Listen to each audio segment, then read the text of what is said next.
Hello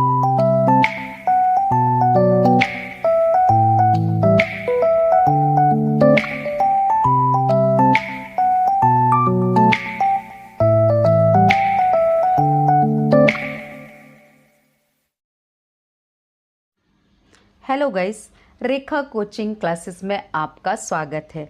आज हम पढ़ने वाले हैं हार्मोन्स, यानी हार्मोन्स क्या है और उससे संबंधित जो है अन्य उत्तर को जानेंगे।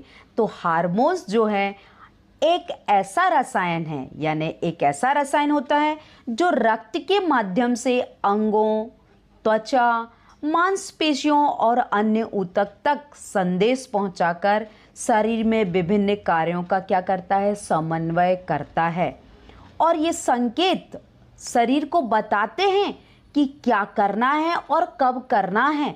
तो ये सारे कार्यों का जो समन्वय है वो हार्मोन्स, ग्रंथियों के द्वारा जो स्रावित हार्मोन्स है वो हार्मोन्स करता है। तो सारी ग्रंथियां अलग अलग हार्मोन्स का सीक्रेशन करती हैं, स्त्रवण करती हैं। तो हमारे शरीर में अलग अलग ग्रंथियों के द्वारा अलग अलग हार्मोन्स स्रावित होते हैं।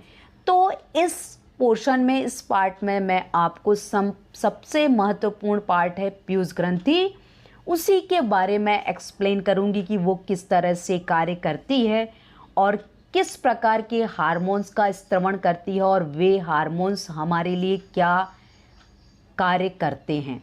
तो हमने जाना हार्मोन्स का क्या कार्य है और हार्मोन्स किस तरह से बना। तो रिपीट करते हैं, हार्मोन्स ऐसे रसायन हैं जो रक्त के माध्यम से, याद रखिए, रक्त के माध्यम से अंगों, त्वचा, मांसपेशियों और अन्य ऊतक तक क्या पहुंचा रहा है, संदेश पहुंचा रहा है कि शरीर में किस तरह से समन्वय और नियंत्रण करना है, कब करना है, कैसे करना है, इन संदेशों को पहुंचाने का कार्य करता है। तो आइए हम देखते हैं चित्र के माध्यम से पीयूष ग्रंथि, कि पीयूष ग्रंथि जो है वो हमारे शरीर में कहाँ पाई जा रही है।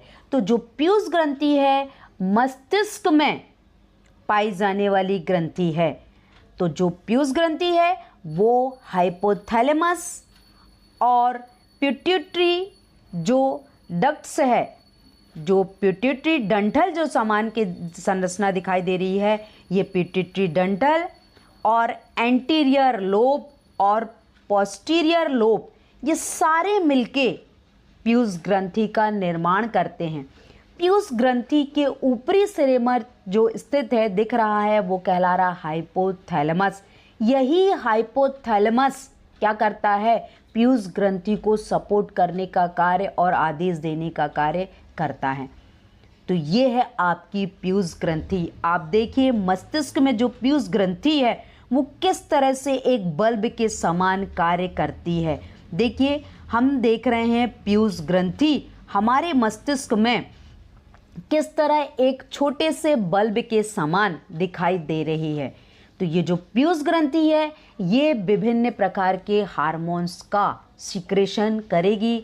आइए हम जानते हैं उन्हीं हार्मोन्स के नाम कि वो क्या कार्य करती है।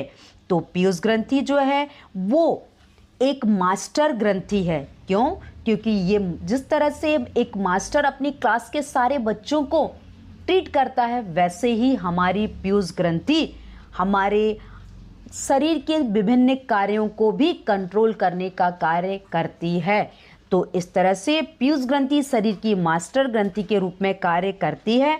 यह शरीर के अन्य ग्रंथियों को बताती कि उन्हें क्या कार्य करना है।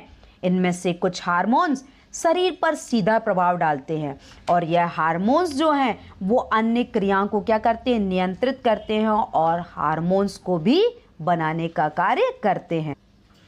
अब हम जानेंगे कि पीयूष ग्रंथि के द्वारा किस प्रकार से हार्मोन्स स्रावित होते हैं और वो कौन कौन से हार्मोन हैं।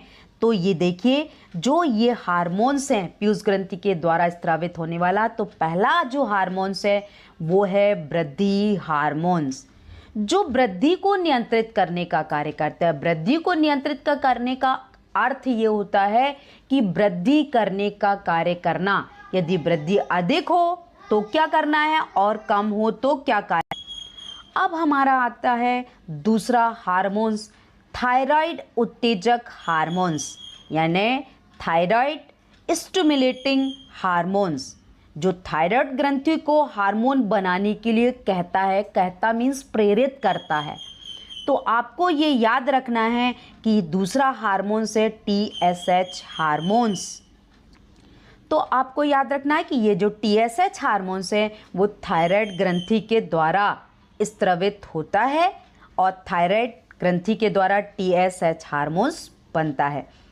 अब तीसरा आता है हमारा प्रोलैक्टिन। प्रोलैक्टिन जो हार्मोन्स है वो क्या करता है, जब एक मादा बच्चे को बॉर्न करती है तो उसकी जो स्तन ग्रंथियां हैं उसमें दूध का स्त्रवण होता है। वो दूध का स्त्रवण जो है वो प्रोलैक्टिन के द्वारा होता है। तो आपको याद रखना है प्रोलैक्टिन हार्मोन्स के द्वारा ही दुग्ध का जो है स्त्रवण होता है।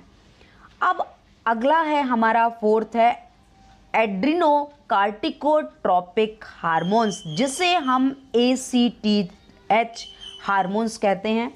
ये क्या होता है, जो अधिवृक्क ग्रंथियों को हार्मोन बनाने के लिए प्रेरित करता है। तो ये हार्मोन्स बहुत ही इम्पॉर्टेंट है, आपको याद रखना है। ये अधिवृक्क के द्वारा स्रावित होने वाला हार्मोन्स है ACTH, जिसे हम बोलते हैं एड्रिनोकार्टिकोट्रोपिक हार्मोन्स। आइए अब हम अगला हार्मोन्स जानते हैं। अगला हार्मोन्स है हमारा पांचवा, कूप उत्तेजक हार्मोन्स। और ये कूप उत्तेजक हार्मोन्स जो है उसे हम फॉलिकल स्टिमुलेटिंग हार्मोन्स कहते हैं, जो प्रजनन प्रणाली में शामिल है।